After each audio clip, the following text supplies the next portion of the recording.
Compulsiveness is coming from ingrained memory. To what extent it dominates will decide how compulsive you are.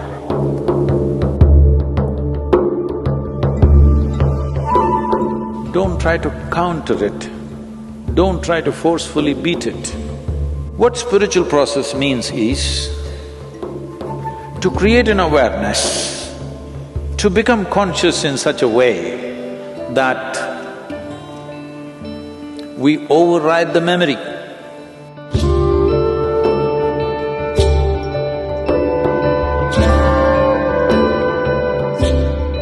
My question is about compulsion, eating compulsion, drug compulsion, feeding compulsion, every compulsion in life, and how this is connected with a lot of noise and disturbing that we have inside.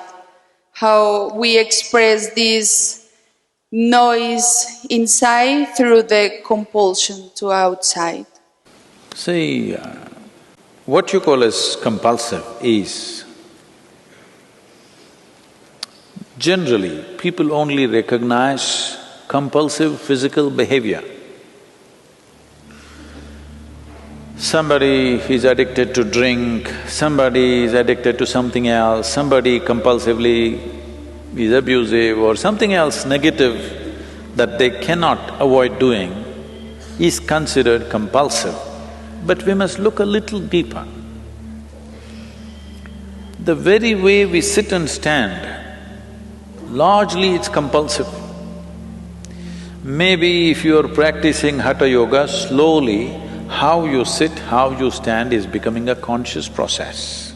Otherwise, it's largely compulsive. If we see your shadow, how you sit down, we almost know who it is, because you sit in a particular way, you stand up in a particular way. Have you noticed this? Every body has its own compulsive patterns.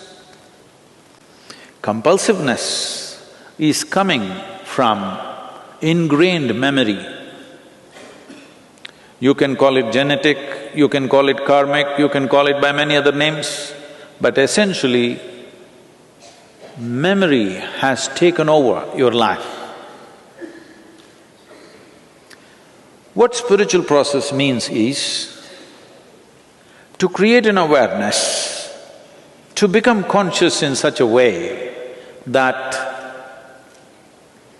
we override the memory, not just in small levels of compulsiveness of behavior or food or whatever else, but in the very compulsiveness of life, which has to go through cyclical process of life and death. To beat the ultimate compulsion is the longing to be born and the inevitable process of life and death. So when we use the word mukti, I know today there are mukti chocolates and ice creams, but it's okay, they're making the word popular. At least that way you use the word.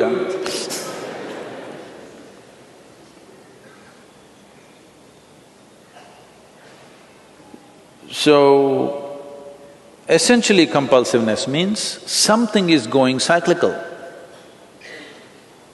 You are not able to beat the cyclical movement that's happening within you, either psychologically, emotionally, energy-wise or physically in your behavior patterns.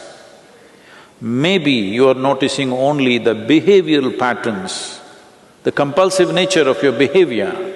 You are not noticing the compulsive nature of your thought unless it becomes very acute, compulsive nature of your emotion, compulsive nature of the way the energy patterns move, and above all, the compulsive nature of your very existence. Every aspect of life is influenced by memory. To what extent it dominates will decide how compulsive you are. It is like… I think I said this some time ago.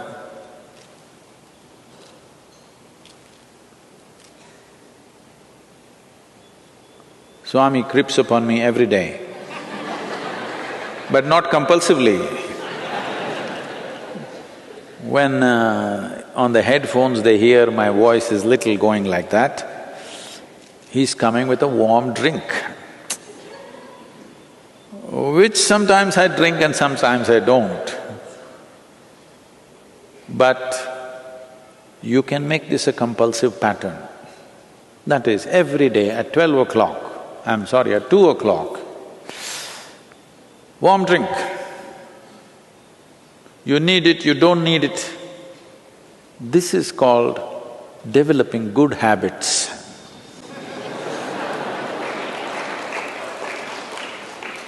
There are no good habits. All habits are bad because habit means you're trying to operate in a compulsive pattern. When you feel thirsty, you drink water. No, not like that. Doctor tells you every day 3 liters of water, half the time you are in the pee place.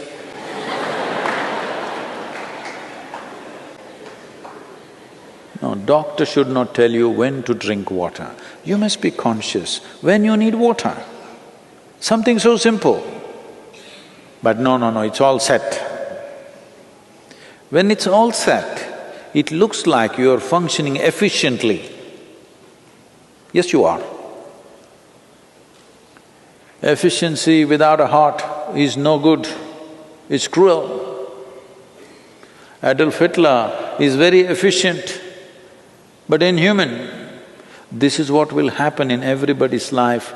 Unknowingly you become tyrannical. Maybe you will never be, fortunately, as capable as him, but you will become equally cruel to yourself and everybody around you because you have your stupid sense of discipline.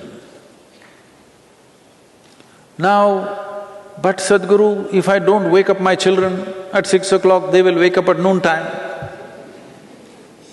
It is true. It is true. You have to wake them up at 6 o'clock, otherwise they may become sloth. So this is a fine game. Life is a fine game. If you want to do it in a crude way, you can do it. But if you want to do it well, it's a fine game. The same thing can be done in many different ways. So, Sadhguru, how do I wake up my children, Sadhguru? In a conscious way, at 6 o'clock in the morning, because they have to go to school at 7. Well, there are many situations in the world which not entirely our making, but we have to sync with it.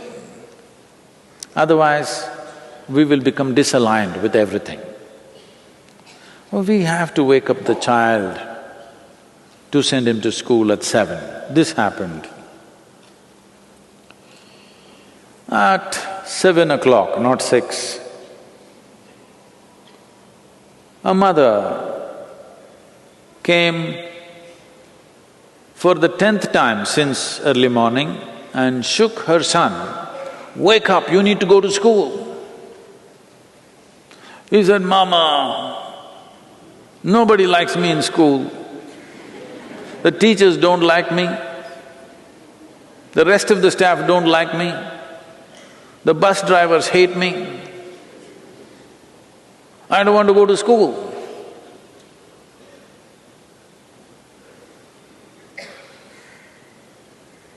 So the mother said, "No, you must be responsible, you have to go to the school. After all, you are the principal."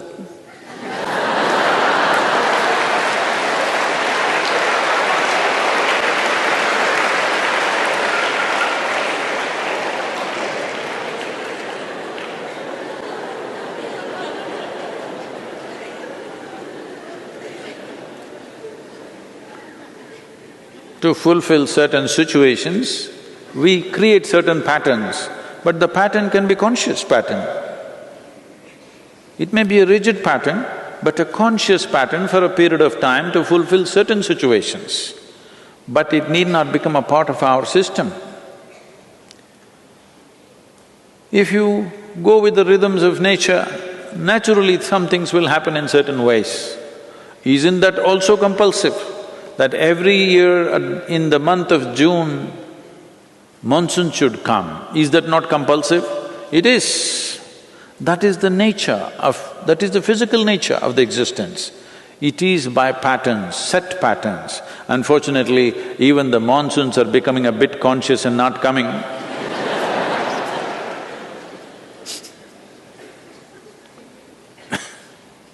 That's an unfortunate break of pattern. But physical nature is made of patterns. Whether individual atom or a cell or a molecule or the entire system, this is the way physical is made. This is the difference or distinction a human being knowingly or unknowingly trying to establish that I am something beyond the physical. No spiritual teaching might have gone into an individual person, but still even that person is trying to somehow prove to himself or herself that I am something more than physical. If somebody treats you just as a physical entity, you don't like it, isn't it? Hello? Physicality falls into set patterns. A dimension beyond physical doesn't fall into any set patterns. That is where it is from that dimension, the very idea of consciousness has risen in human mind. Human beings right now, in the evolutionary scale of things, are like, let's say a bird which was left in a cage for a long time. Then, after many years, the cage door is left open, but the bird never makes an attempt to fly because it's gotten used to the cage. It's gotten identified with the cage and it doesn't fly. This is human nature right now. In the evolutionary scale of things, what was a crawling creature now has become like this. Now, the lid is blown away, but still we don't crawl out, simply because of habit, the genetic influence causing compulsive behavior. This happened. A 3-year-old boy told his friend, "When I grow up, I will marry the girl next door." So the friend asked, "Why?" So the boy said, "Because I'm not allowed to cross the street."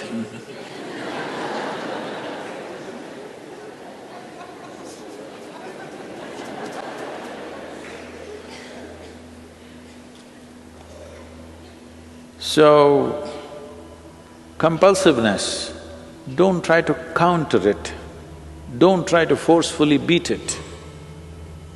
You just have to become conscious. This is like the light and darkness business.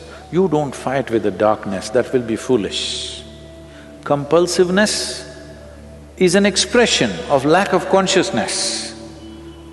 You don't have to fight it. If you become more conscious, compulsive patterns will just disappear. It is like if you turn on the lights, darkness is gone. You don't have to fight with it. If you fight with darkness, you are on an endless fight.